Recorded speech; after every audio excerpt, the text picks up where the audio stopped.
Magandang hapon po sa inyo lahat guys. Tayo is gagawa na naman ng pandesal dahil miss ko na naman po ang pandesal. Masarap ko guys sa pandesal sa umaga yung magkakape. Lalo na yung pagkabati lang katapat nito guys, okay na. Lalo na pag may itlog, di ba? Na scrambled. Anyway, andito po ang aking ingredients sa taas. At i-mix lang po ninyo. At ito na po ang aking ginawa. Atin pong ito is mamasahiin, massage, para po sila is maganda ang kanyang pagtubo. Madali po guys gumawa ng pandesal. Ang dito lang po natin katagalan dito sa pagpapatubo kasi abutin po talaga ng 1 hour and a half to 2 hours depende po sa tubo ng inyong dough. Kasi nga dito sa amin malamig na guys, kaya definitely ito is 2 hours ito ang pagpatubo ko. Pero iharap ko ito sa may heater namin para tumubo agad. Ayan. Ilagay natin ito sa bowl. Ang bowl natin guys, lalagyan natin siya ng oil. Pahiwahiran natin siya ng oil para pag tumubo siya, hindi siya didikit. No. Ayan. Yan po ang technique dito. Ayan. Spread po natin ang oil. Ilalagay po natin ating dough para tumubo siya. And then, 1.5 hour or 2 ang pagpatubo nito guys. Matagal ito. Kasi kailangan masyado siyang tubo kasi para malambot ang pandesal natin. After 1 hour guys, 1 hour and a half actually, almost 2 hours. Ito na oh. Nag-ano na siya. No? Tubo na siya. Ngayon, mag-ano na tayo. Meron ako dito breadcrumbs. Gusto ko lagyan ng barley. Sakpas yung barley guys. Barley. Meron ako dito barley grass. Oh, ayan. Lagyan ko dito sa aking breadcrumbs. Lalagyan ko siya ng barley. Ang kanyang crunchy nasa labas. Sa kutsara lang siguro.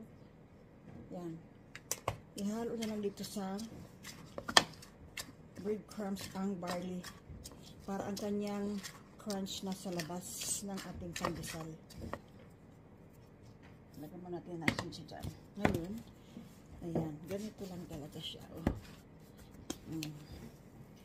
Ngayon, tububo talaga siya guys.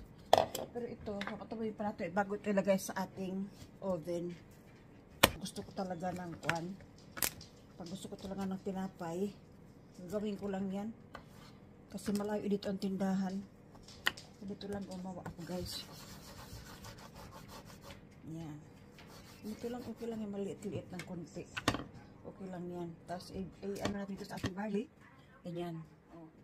Tubuhin pa natin ito.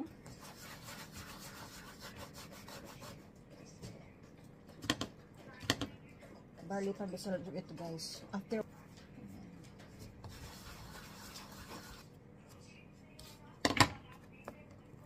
lang, nasa white man lahat. I-google nyo lang kung paano gumawa ng pandesal, paano gumawa ng kung ano-ano. Nandyan lang sa white tea. Ito bago ito ilagay sa sa oven. Papatubuin ko pa ito. Kailangan mag-ano din siya. Kailangan umalsa din ito. Paalsa pa ito eh. Ating pandesal na barley. Ating pandesal na barley. Diba?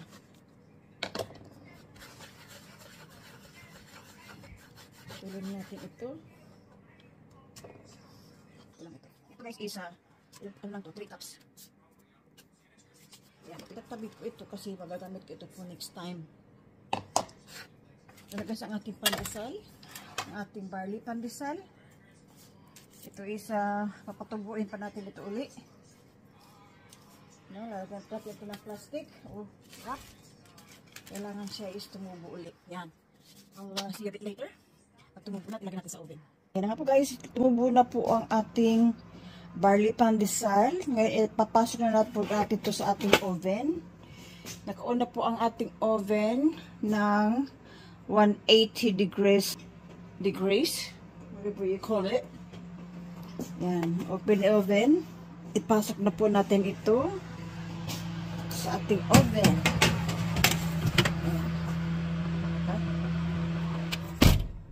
Yan nga guys, luto ng ating pandesal. Ito na oh. Ayan. Ito hahanguin na natin.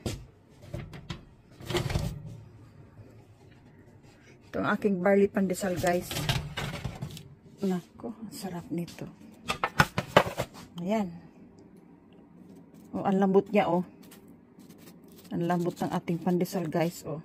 Oh. Ta. Ganun lang talaga ako guys. Pag na-miss ko ang isang pandesal o tinapay na kaya kong gawin, ginagawa ko na lang yan. Ito. Ito guys ang aking barley pandesal. Thanks for watching.